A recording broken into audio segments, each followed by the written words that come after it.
Do you trust your crypto assets to centralized exchanges that actively sell your private information and front run your trades? Would you like to buy and sell your assets without any middlemen, intermediaries, or robots? Do you like paying slippage, fees, and having the price go up as bots steal from you on low liquidity decentralized exchanges? The solution is nodemarket.io. Set your guaranteed buy or sell price. No middlemen, no slippage, no bots ever. Buy or sell 1, 10, or even 10 million tokens, and you never have to worry. OTC trades are between you and the seller or buyer, guaranteed by audited smart contracts and no human middlemen. Nodemarket.io.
All right.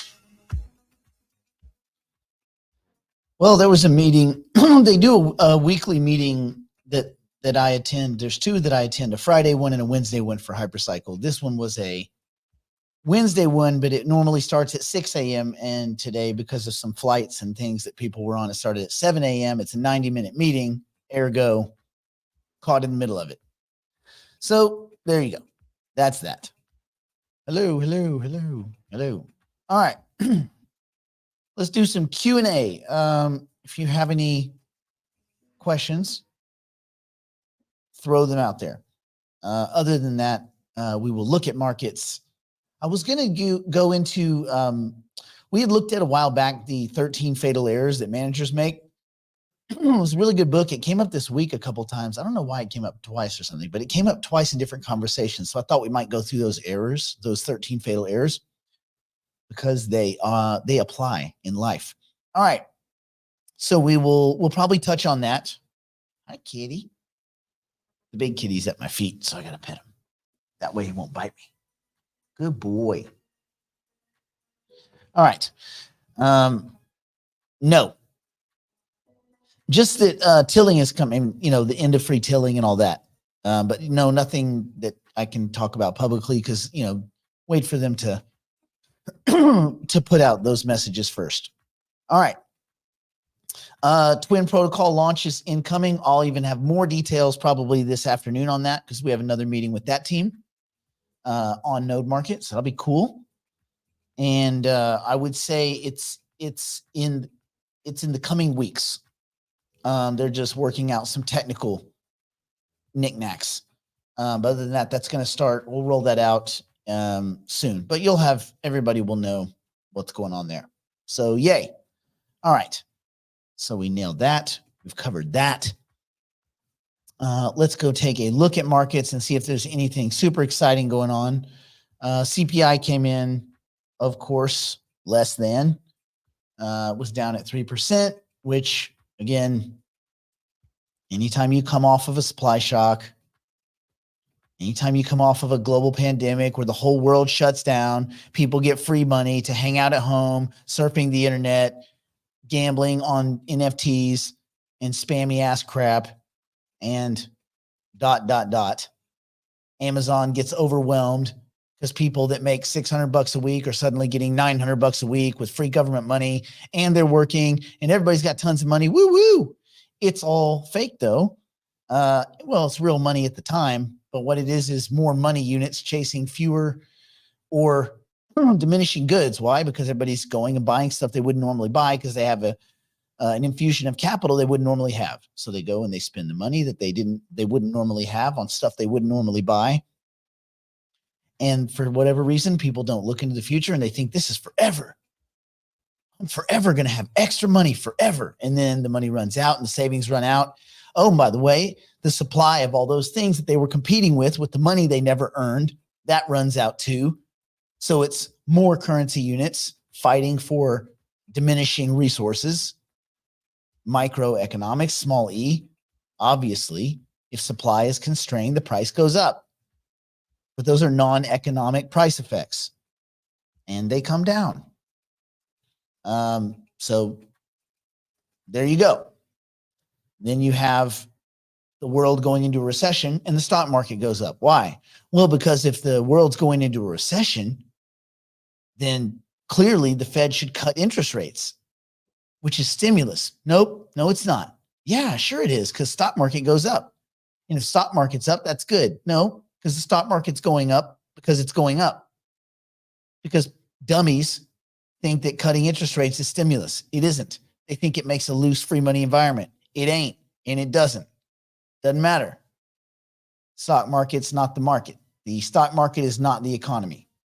The economy can be in the absolute gutter and number go up in stock market because, again, well, we did the math.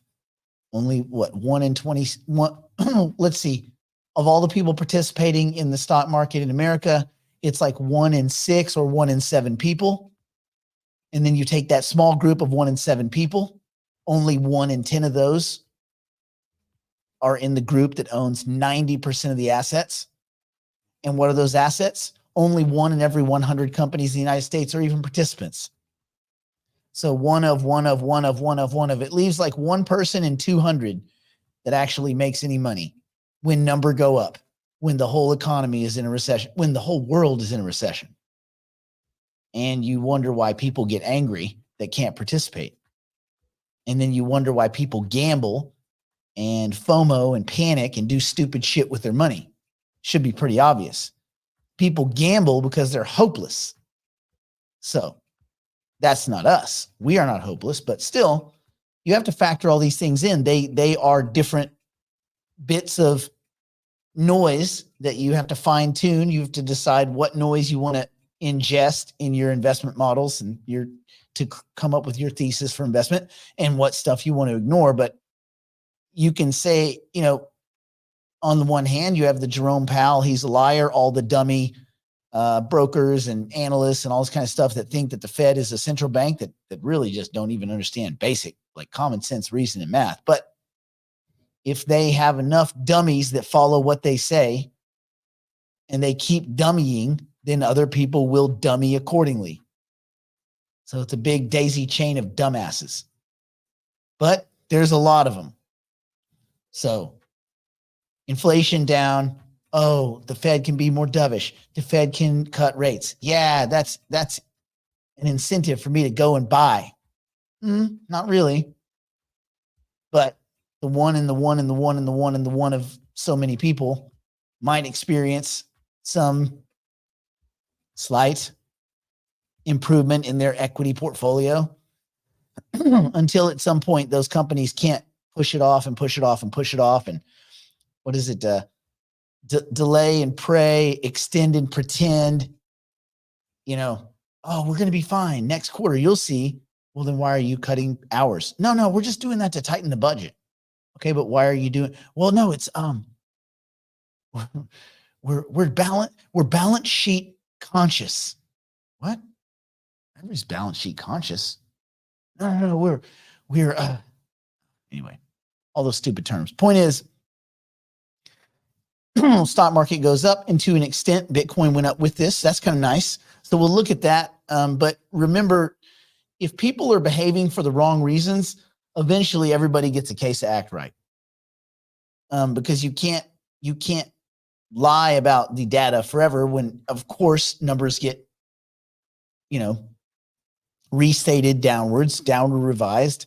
And then people go, oh, crap. And then people start to, more and more people, even the CNNs, even the dumbest of the dumb, start to wonder, like, wait, if we downward revise every single time, doesn't that mean that all these numbers are bunk? Can't we use the same smoothing process the BLS does and subtract their BS based on the aggregate downward revisions? Oh, yeah, we can. So you can basically mark off every single time the BLS comes out with a number, 100,000. Whatever the number is, whatever their jobs, whatever their number is, you can knock 100,000 off of it every single time, because it's all basically bullshit. And they don't count people that fall off, like continuing claims. When people fall off of that after 40 weeks, those people are no longer unemployed. Do they have a job? No. Do they make money? Nope. They pay their credit cards? Mm-mm. Car payment? Nope. House? Could they become housing insecure, food insecure, auto insecure? They ain't insecure. Motherfucker, they broke. Ain't no money. But according to the metrics that the government likes to push out, those people are neither employed nor unemployed. They just don't exist. So if you can't get a job, you don't count. Weird, isn't it? You just simply do not count anymore. Weird. Weird place we live in. Anyway, let's take a look at markets.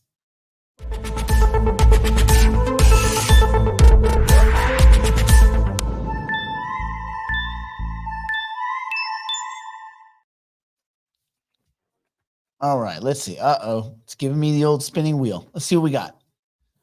Okay, it had banged up pretty significantly. Let's take a look and see what the day looks like. Look at that. This was when the CPI came out. It got up to 59,150. Then 57.6, 57.7. And it's kind of languishing around 58. So there we go. Still up slightly on the day. Ethereum having a pretty good little run up, but again, these are very minimal and marginally insignificant changes. Still cool. So let's see. Ethereum ETF. My guess is the green light is the 18th, which next Thursday. We'll see. Could be further out, farther away. Further would be farther. Farther would be the right term. Further is different. Farther away. It makes you wonder why there's both of those words. Okay.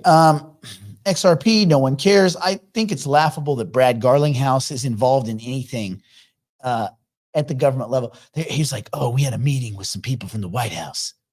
Oh, really? They're meeting felons? Is that what it is? Or they're just meeting people that are corrupt? What is it, Brad? What did it take to get on that invite list? Was it just people that have stolen $1.3 billion from the public? What's the line in the sand to allow you to participate? Did they invite the Wolf of Wall Street, Jordan Belfort? Did Alex Mashinsky, Do Kwon, they get invited too? What about Justin Sun of Tron? Like where do they? Sam couldn't go because he was he's working for the government in a different capacity. He works in the law library at a prison. Anyway, all right. Cardano, pretty decent day. The Chang hard fork is coming. Will it make a big difference? I don't know. I doubt it.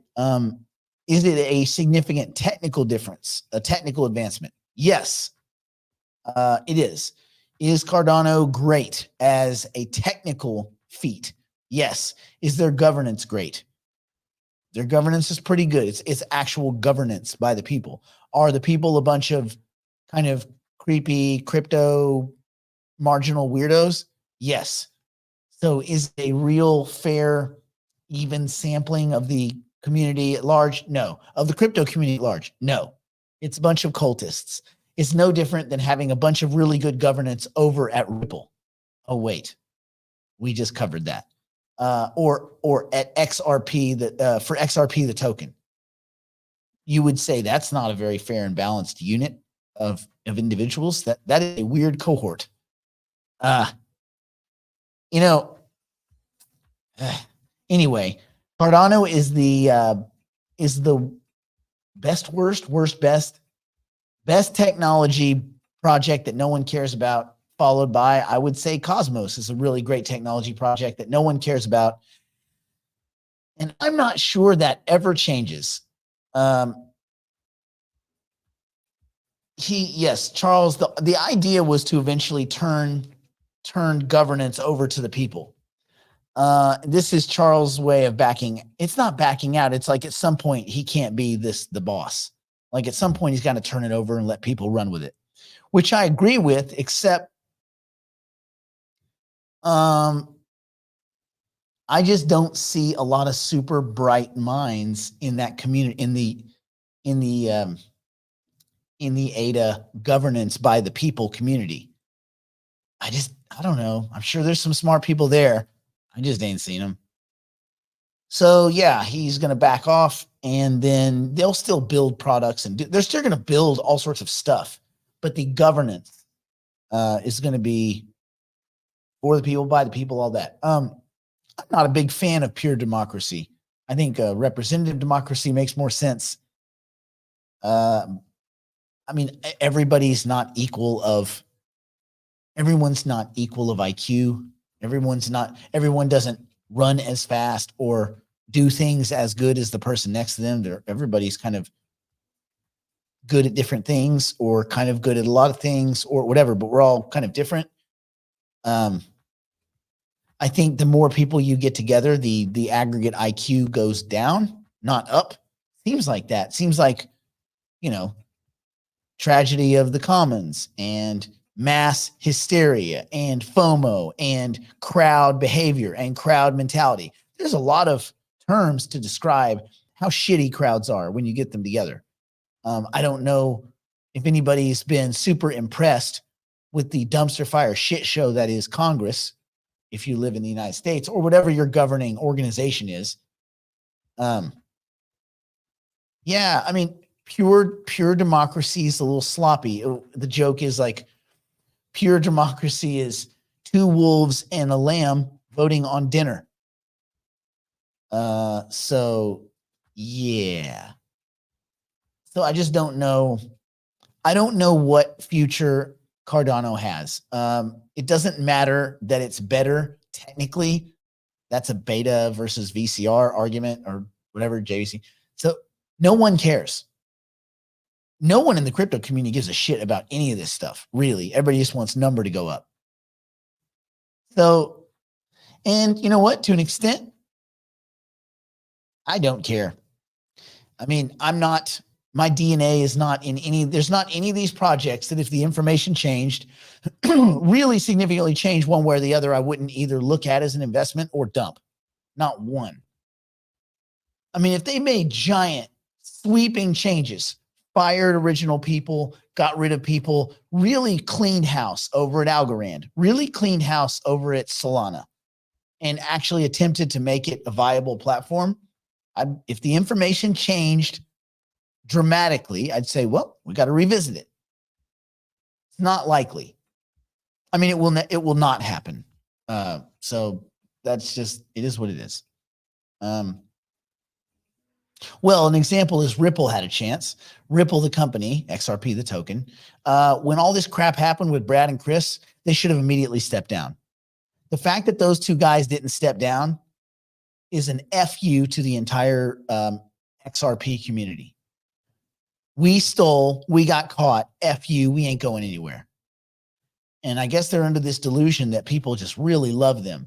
The kind of people that love them are those XRP psychopath zealots that can't count to 17 and probably shouldn't be trusted. So there you go. Not my Teddy. That's the not my Teddy community. Not my Teddy. Man, there's heads on sticks. Your son's fingerprints are all over the heads. No, not my Teddy. Ma'am, your son admitted to it. Here is a video testimony of him taking us to where the bodies were buried. Not my Teddy.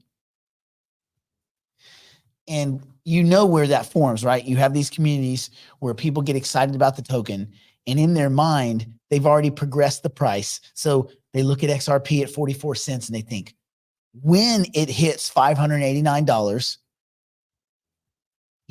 my 1,000 tokens, my 440 bucks worth of tokens is going to make me uber rich.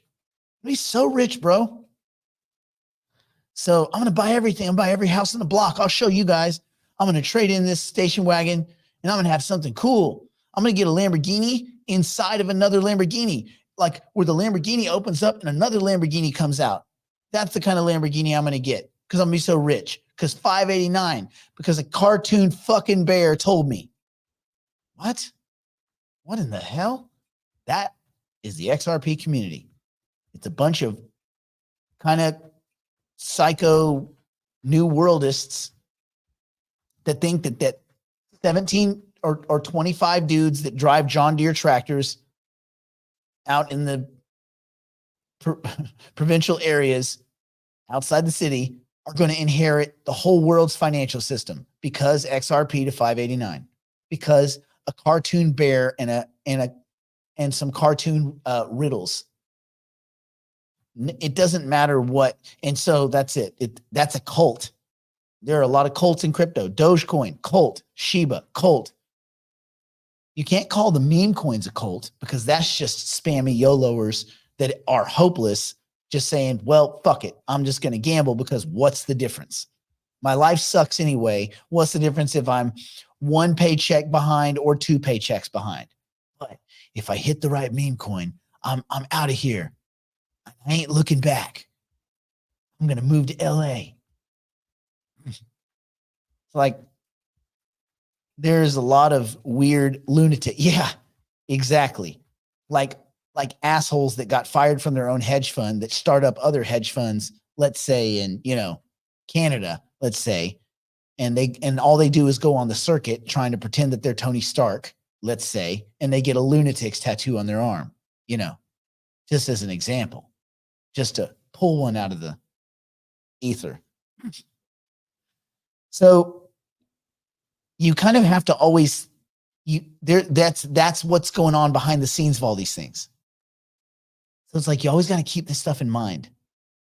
And so fundamental analysis will only take you so far. Technical analysis will take you nowhere. But you need to have some understanding of these things because it is important to help you put together the past. And then you can make an informed decision of what you think the future might look like. Let's see. You see the AGIX to fetch ratio is currently at 0.48. If it's at 4.8, then what you're better doing is selling AGIX and buying fetch. If you can get that done, a lot of the reason this ratio is so high is because it's so hard to get out of AGIX. So I would just be careful that you're not stuck in the asset with no way out. It's easy to buy fetch. It's not so easy to get out of AGIX. Let's make sure that you can do that. Yeah, so that would be a good ratio to exit. Tattoos called art. What is Nance? What is Nance? Nance, I don't know. I need to know in relation to something. You'd have to ask, please phrase that question in the form of another question. All right. So as we're looking at these markets, you just, again, for those of you that are dollar cost averaging, nonce. Yeah, I thought maybe she was referring to a nonce. What is the nonce? That's a term that has to do with the way, it gets into a longer discussion. Look up what is a nonce in relation to Bitcoin mining, because it's a deeper discussion. It's a value that the mining rigs, that the kind of code breaking software that is the whole process of Bitcoin mining is kind of a code breaking in a sense. It's a bit of de-encryption / it's really number crunching. It's number crunching and number guessing, right? That's what it is. And so part of that number crunching is looking for a specific number. That's where nonce comes in. So you could say a good journey would be what is nonce in relation to proof of work? That's probably a better question. Let's see. Trying to make hyper shares, but keep getting message that I don't have enough Nance. Nance. You don't have enough Nance. I don't know. I'm not sure. We can ask Brandon tomorrow. If you try to make something and you keep getting that message, just stop what you're doing. Don't do it. Clearly, you're lacking in Nance. You don't have enough Nance, Lisa. But the exchange wallet wouldn't allow the trade. Yeah, I mean, you're going to have to make a lot of steps. Okay. Anyway, there's that. What else is going on? Anything super exciting? No, everything's pretty quiet. So we'll see. Again, it's kind of like a who cares, right? So the headline CPI is down a little bit. Well, Jerome Powell and all those talking morons are just going to come right out and say, this doesn't mean we're cutting rates. We say when we're cutting rates. You don't say when we're cutting rates. Okay, Jerome. Okay, buddy, we got you. Let's see. What is what is the best time of day to send a Solana transaction? Solana crashes a lot, man. Solana is a crap network. Like, when's the last time you crashed 3 Bitcoin transactions or 3? I mean, it's just so stupid. Anyway, but remember, it's a spammy meme coin gambling thing. So just gotta kind of keep that in mind. I don't know if there's a time of day. When are dummies sleeping? Maybe. When do dummies sleep? That's the time that we do whatever we do. All right. So let's see. It's a good thing that you and Brandon kept talking to the twin and they agreed to let you help with the launch. Otherwise, Mario, they were not going to get to that anytime soon. Probably not even in 2024. If it was left to Mario and those idiots, it was not going to happen. That's fine. Like, they have their business to run into the ground. That's good on them. We are hopefully a group of slightly more intellectual investors, and we try to do more cool stuff. Blast. The reason I'm following Blast, it's a layer 2 project that Brandon was involved in, doing all these cool things to get some airdrops and all this. And then right after the airdrops happened, it completely s the bed. Everybody thought the token was going to be super awesome, and it's not super awesome, and no one cares. And they have a lot of tokens to dump on the market. I thought, maybe at a penny or something might make sense. So I do watch it as a weird kind of layer 2 gambling play, but it's not anything that I would do yet. Let them dump on the market and dump on the market and dump on the market, and then maybe you look at it. I don't know. But it's a spammy ass lottery ticket. It's a lottery ticket. And if you win the lottery, you get the right to buy more lottery tickets. It's not likely anything that's going to make anyone other than the people that work at Blast rich. Any new news on the ASI merger date? No, there's no new news. We don't know what's going on over there. They don't even know what's going on over there. 7/15 doesn't mean anything anymore. July 15th, I heard Mario this morning, backpedaling, closing his eyes, stuttering like he always does, like a little stuttering Stanley, like an accountant that's been, drunk for 65 years and stammering like a fool. And basically just saying, we don't know the timeline. No ASI token yet. It could be future. We don't know. It's a liquid situation. Very flow. Shut up. Anyway, so there we go. There is that. All right. If I don't see any other kind of little cool right now questions. Oh, wait. Oh, yeah. We got that one. We got that one.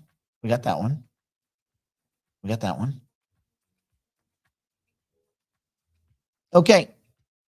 All right. Let's get on and talk about, let's switch our gears. Let's put our non-investment brain on, and let's try to think about, managing. You might not be an employer of people, but managing humans, managing relationships, pretty important, as well as just managing yourself. And you might find yourself making some of these faux pas. So these are the 13 fatal errors. And I got this book given to me. Well, it wasn't given to me. It was forced on me when I worked a corporate job. And it was dumb. We used to have these big meetings. We used to all get together. And man, they, like, all of the people, not all, but a lot of the people that I knew that were in that organization all went on to start their own companies, big ones, like big ones. So I was like, well, there's probably something to this. There's a reason why all these VPs keep ejecting and starting their own businesses, and they're quite profitable. And this was part of it. This was just part of the culture that was hammered into us. And that is, you will eat, breathe, sleep, and defecate, the 13 fatal errors. And so I'm going to go through those 13 fatal errors. So if you find yourself making them, you can make a little course correction, and it will be one more accretive thing to your overall life, that's what we're trying to do. Little bitty victories, because no one else takes the time. Hello. You're late. You're bad at math, but I'm giving you an A+ in confidence. Just doing what I gotta do. Extra credit. All right. Let's talk about, should I put a little banner? The 13 fatal errors, including the typing of the word error, that managers make and how to avoid them.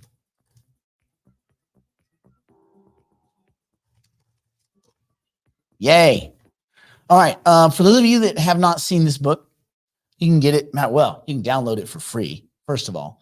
But what I would do, it is, let me see, Stephen Brown, Stephen Brown. So today I'm going to go over the basics of it, and then we'll see. There's probably a couple of these that we'll cover a little deeper, but the key insights from the 13 fatal errors managers make and how to avoid them. Stephen Brown, for those of you that are curious to kind of get deeper in this. And by the way, if you have employees, every one of them should be forced to read through this thing. It's pretty good stuff. Anyway, even if you're not planning to be a manager right now, these are mistakes that can help you be a better participant. I don't want to say employee. That sounds dickish, but that's the reality. But you have to learn, like every job in a company, before you can kind of promote and actually run the company. Otherwise, there'll be these big murky gray areas, and the fish will prosper where the water is murky. You don't want that so much happening in your water, in your pond. So it make you a better leader, a better manager, a better employer, just a better kind of participant. So anyway, the goal is to equip you all with knowledge that can help you succeed, not just in a workplace, but in just kind of a community environment, by avoiding these kind of most common pitfalls. The first, this one is just a life one: refusing to accept personal accountability. So as part of the play along at home, yeah, we are all managers. Well said. If you would all be so kind, each of these 13 fatal errors, I want you to write it out. There's 182 people. I want 182 refusing to accept personal accountability. I won't ding anyone for spelling errors. Refusing to accept personal accountability. Write it. So a lot of managers, 182 paragraphs, a lot of managers blame others for making mistakes instead of taking responsibility. Kind of like, well, if you didn't equip your team and they blow it, you blew it. Was it there are no bad employees, only bad managers, right? Refusing to accept personal responsibility. So don't blame anybody. Don't point you point one finger forward. There's 3 fingers pointing backwards, and also your thumb, and that's pointing kind of forward. I don't know what that means. Anyway, so imagine you're at work, or you're just working in a group, and the project goes horribly wrong. Instead of finding solutions, the person in charge might tend to start berating or blaming their team. This is bad. Own up to your own mistakes, learn from them. Also, even if it's not your specific mistake, if it's your team and it falls under your control, show some integrity, build some trust, and take the hit. It's on you. It's not the team. The team is a reflection of you. Bam. All right. 2, failing to develop people. This goes right off of 1, doesn't it? They all kind of dovetail. Failing to develop people. Good managers, good participants. If it's not my mistake, it's Nick's. That's true. That's true. All of your mistakes are my mistakes, Howard. It's my failure to reach you. I haven't reached Howard. The good managers, good leaders invest in their team's growth. You put the hours in the beginning. I had a buddy who manages other like math people. And he was like, oh, these guys screwed this up and this up. I was like, no, they didn't. He's like, yeah, they did. I can show you. I'm like, nope. I was like, did you hire him? Yeah. Well, then you did it because you didn't tell them how to do it right. They should know. How do you know? How do you know? Why? Inspect what you expect, right? Anyway, so a manager or leader that never offers training or feedback misses a lot of opportunities to enhance the skills of their team, right? So look for opportunities, teachable moments. You guys have heard that. Look for teachable moments to learn and develop your team. And when you're in a leadership position, help other people grow. Don't get lazy. Help them be better. The more, you can earn the right to be lazy. You just got to work hard. If you work really hard, then you can be lazy. Weird. Anyway, in the Army, we were much smarter than the Navy. We all pointed fingers to the accused until you needed to go somewhere on the water, and then you all drown. All right. Number 3, trying to control results instead of influencing thinking. Trying to control results instead of influencing thinking. This one should make a lot of sense, right? Because very controlling managers, leaders, parents, they'll focus on the end result rather than the process.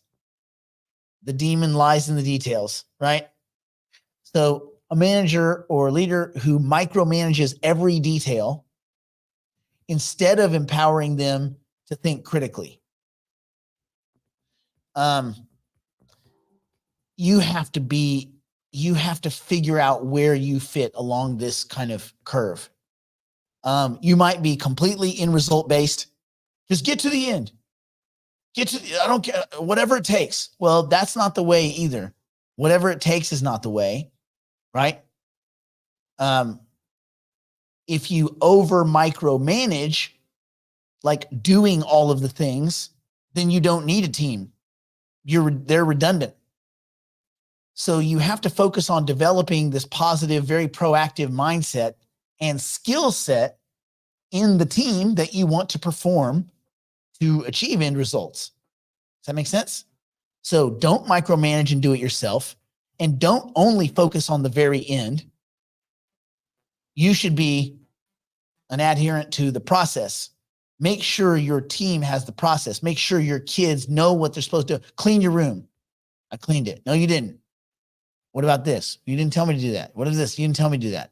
Well, then why don't you go back and explain first why they should be cleaning and all the good habits that might create and the peacefulness that might create, and then explain to them what you expect, right? Set some fair expectations. Show them how you clean.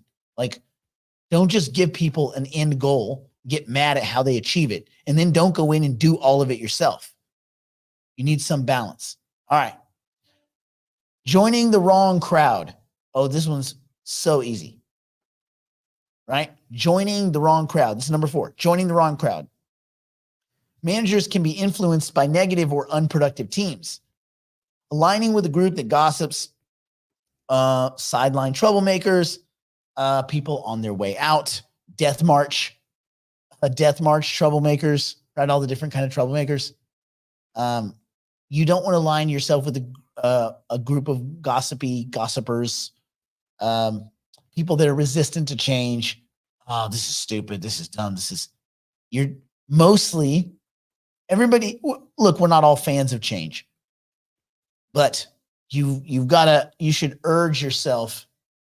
You should endeavor to be more open that a change might make sense and it might make your job ultimately easier. So, surround yourself with positive, motivated people who uplift and challenge you. That doesn't mean they have to all be yes men and a bunch of glad handing bullshit. It can be people that don't just agree, but they got to be positive. They can't be negative Nancy's that don't agree with anything. They got to at least be positive. Like, listen, I don't agree, but I think we're in the right direction. Hey, that's fine. So surround yourself with happier people. Just don't be around unhappy people. They suck. Suck your life away. They're like time vampires. Okay, number 5, managing everyone the same way. Any parent here knows this is not the technique, right? If you have kids, family members, you can't manage everyone the same way, manage all those relationships the same way. Each person is unique and requires different management styles. So treating all of your staff, your employees, your friends, your family members, your pets, as if they have the same strengths and weaknesses, that is a mistake. That is a fatal error. Adapt your approach based on each individual's needs and strengths. Coach to their strengths. Okay, number 6, forgetting the importance of profits. Is kind of why we're here. Do not do this one. Number 6, forgetting the importance of profits. Okay. Managers need to balance people skills with business skills, with business acumen, right? A manager. So here's an example, like a manager who's really good with people, but neglects the financial health of the company. That's a bad manager. It's awesome that people like him, but the company's bankrupt. Oh, GameStop. Anyway, how do you kind of avoid this? Try to understand the basics of how businesses make money. Keep that in mind when you make your decisions. Be profit directed. You don't have to only think about the profit. It's not all about the profits. It's mostly about the profits. But there are nice ways you can achieve that, nice ways you can approach that. So focus, keep the target. The bullseye is profit. Don't deviate too much. Stay on the target. All right. Number 7, concentrating on problems rather than objectives.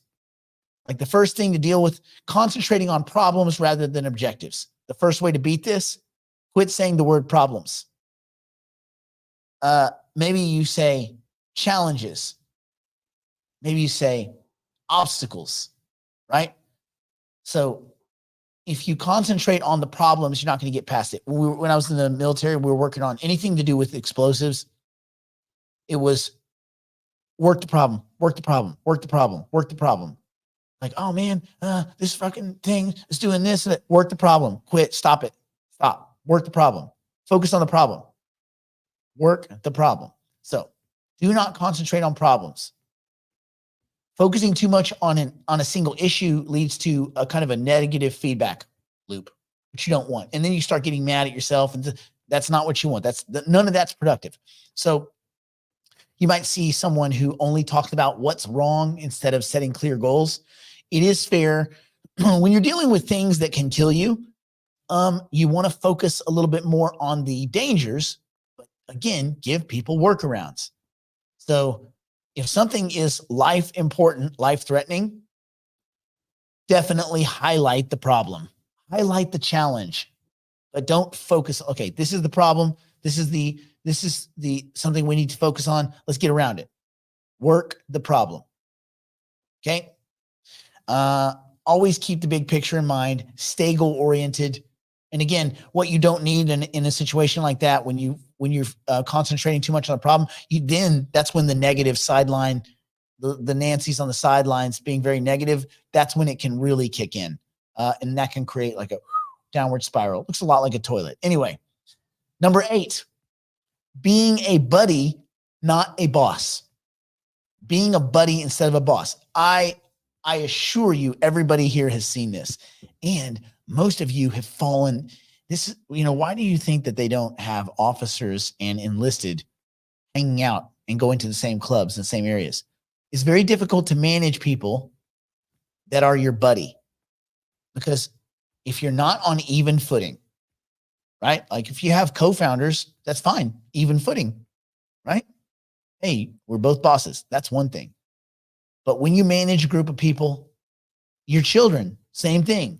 It's like, no, I want to be friends. Yeah, you have to be a parent first, a friend second, right? Being a buddy, not a boss. This is a tough one, because then you cannot manage. It's impossible. And then getting that position back, clawing your way back up to being in a management position or a parent position is really tough. And emotionally tough too. So, if you're trying to be friends with employees, it blurs professional boundaries. If you're overly being friends with children, it blurs your ability to be firm and stern and enforce the law. So you always, like, a lot of times you'll have a manager who might avoid giving constructive feedback because they don't want to hurt someone's feelings. They know how, this person, they get mad. They get, it's just, okay, well, don't say anything to her. She'll get mad. No. Maintain professionalism. Be approachable. Be fair. Be stern. Stern. And plus, it's a lot easier to fire people if you're not their buddies. Not that that should be something that you go, I am the law. That's right. Okay. But how do you manage people if they don't know what standards are? So number 9 is failing to set standards. Failing to set standards. Okay. Without clear standards, the people around you don't know what is expected of them. They're not sure what they're supposed to do, and they don't know when they're not doing it. Clear standards. And then inspect what you expect. If you expect this outcome, inspect that. And then if you're not getting it, inspect the process. Right? A manager who's inconsistent with rules and expectations and punishments, bad. Set very clear, consistent standards for performance and behavior and have the people acknowledge it. Okay? That one's failing to set standards. It's a big one. I mean, that's one of the, if I had to pull like 3 out of this list that you absolutely must do to succeed in any kind of management structure relationship, failing to set standards is a big one. Like, I didn't know I wasn't supposed to do that. There should never, ever be a discussion. I didn't know I was supposed to do that, or I didn't know I wasn't supposed to do that. Ever. Clear, consistent standards, messaging for performance and behavior. That way, when you send them out the door, they know why. And have them explain it back to you. Tell me what the standards are. Tell me what kind of performance I want you to have, or we want you to have, or the company wants you to have, or whatever. All right. Number 10, making promises without keeping them. Making promises without keeping them makes you a dick. Don't be a dick. Trust is lost when managers, parents, friends don't follow through on promises. Don't say something just so that people like you. It's just you're not getting anything out of it. So don't destroy trust. It takes what? A lifetime of consistency to build up trust and just a few moments to destroy it. So if you're promising a raise or a promotion or a gift or whatever, if you're using the carrot to dangle in front of your kids, whatever, follow through on it. Don't rug pull those mother effers. That is not nice, and it makes you a dick. Don't be a dick. So do not make promises without keeping them. Okay. Number 11, not listening to and using good ideas from others. Huh? Don't be your own damn echo chamber. Don't ignore the team or the people that could give you cool and creative ideas. You don't want to stifle creativity. You don't want to stifle motivation and innovation. If they're in an environment where they don't think they can create and innovate, they're going to get miserable and probably bored or go do it on their own. If you find yourself surrounded by people that constantly dismiss suggestions without even considering them, not good. Part of being a parent, a manager, a friend is not to just out of hand dismiss suggestions without consideration. And if it's a suggestion that you know is flawed, challenged, obstacled, explain it. That becomes a teachable moment. Use those teachable moments. Be open to ideas from all levels of the organization. NASA went out to like elementary schools and had them get the little kids to draw pictures of spaceships. Any old picture. There was no rules. Kids draw a spaceship. Why? Because they were so grounded in fundamentals and science and what they knew that there was very little innovation going on in space technology and design. And kids are unencumbered by that. They have society hasn't shit all over them and told them what they can no longer think about. Their imaginary friends are still there. All these kind of cool things are still there. And society hasn't beaten their imagination out of them so that they can just, turn a wrench or stare at a screen and look at a number for the rest of their life. So all sorts of really cool, magical ideas come from that. See? There you go. So be open to ideas from all levels in or out of your organization. Even people that don't have direct kind of product knowledge. It could just be some rando that's like, oh, have you ever tried this? Elon Musk was doing an interview with a guy about a rocket. I don't know if you guys saw this. And the interviewer goes, have you thought about just plugging those two things together or just like doing this? And Elon stopped in the meeting, like in the interview, he stopped and he kind of like, oh, I suppose that's a good idea. And they did it. Like, I hope he gave him a Tesla at least. Anyway, number 12, refusing to take risks. Playing it safe can be a strategy. It typically can lead to missed opportunities. A manager who never tries new approaches or is not open to new technology or is not open to new ideas, this kind of plays in the last one a little bit. But if you're not open to these things, you're gonna miss some opportunities. Be willing to take calculated risks and learn from the outcomes. In the same way, Jordan Peterson said something very interesting. He said, with kids, you have to let them do dangerous things carefully, right? Don't let them do them, erratically and in a way that's going to have them die. But if they're doing things that are kind of dangerous, but things that they're going to need to learn as they become a full-grown human, you need to let kids do dangerous things carefully. There is a lot to that. I mean, if you're apprenticing in any kind of craft, they will let you do dangerous things carefully and keep a close eye on you. So anyway, be willing to take calculated risks and learn from the outcomes. Don't micromanage everything. All right.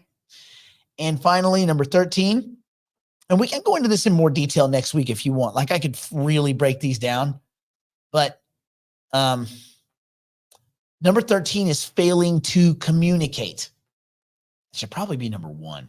But anyway, failing to communicate. Poor communication leads to misunderstanding. Don't handle things that need to be face-to-face through text messages. I've learned that text messages don't offer the dexterity or the fidelity to properly convey your thoughts. You can't even italicize regular text messages, which is stupid. I mean, why can you not do that? On the iPhone, why can't you italicize things? There would be like so many better, anyway, whatever. That's a whole other thing. I don't know what you can do it on Telegram. You can do it on Zoom. Can't do it on, like, Apple can't come up with that. We're going full AI. We can't italicize a word in a text message. Come on, bro. Anyway, failing to communicate, number 13. So again, poor communication, it can lead to misunderstandings, assumptions, leads to a lot of frustration. And people just come out with different messages, just fully different messages than the intent. A person who doesn't clearly convey goals or expectations or feedback is not someone that you want to deal with. Not really. So all of us can probably benefit from this, but prioritize clear, honest, consistent, and frequent communication. Whether that's people that work for you, people you work for, your bosses, your employees, if you're a government assassin, everyone. So these are the basic 13 fatal errors from that book. These are the 13 fatal errors that they categorize as the main errors that managers make. And avoiding these helps you it will help in your career. It'll help you in your life also. These things are really important.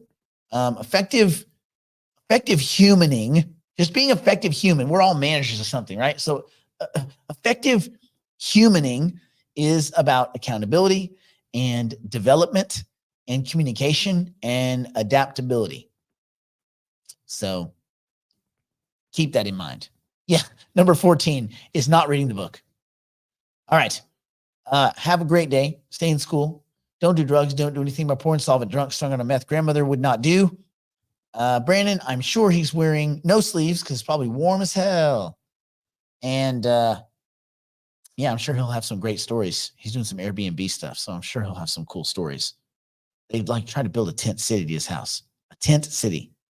I think I said that too fast, and it sounded like I said a tent titty. That doesn't even make any sense.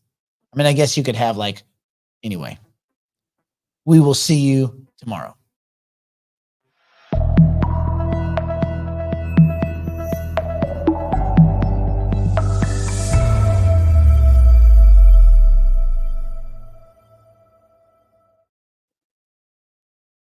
Are you tired of all the uneducated noise you're getting from the droves of YOLO meme coin peddling douchebag gurus out there trying to use you as their exit liquidity?